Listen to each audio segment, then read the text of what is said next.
In the early colonialism, of the time of Columbus, of the time of the British rule of the East India Company, there was a juridical concept created, terra nullius, the empty land. Indigenous people were considered not people, they were part of the fauna and flora. And therefore, it was treated natural to appropriate their territory and their land. In a way, what we are seeing in our times is what I would call bio-nullius, that life is empty till it is touched by a Monsanto and their toxic genes, and suddenly creation happens. In India, we used to have 200,000 rice varieties. The Green Revolution reduced them to a handful. When I started Navdanya, the movement to save seeds, we rescued 3,000. Among these are varieties that can tolerate salt, which we have used after the cyclones, after the tsunami. Of course, the industry pretends that they are inventing these traits and patenting them.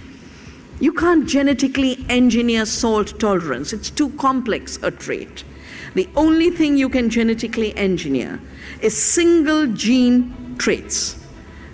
The Convention on Biological Diversity, which was signed in Rio at the Earth Summit, I remember at one point, Monsanto was distributing its literature on why we needed this Roundup-resistant crops. The literature said very clearly that Roundup is a herbicide that kills everything green that comes in contact with it. Now, I would imagine something that kills everything green is destroying biodiversity. But they defined their technology as something that prevents the weeds from stealing the sunshine. Now you can imagine this creation boundary becomes a boundary of such a prison where the bees are thieves, the biodiversity is thieves, the farmer who saves seeds are thieves.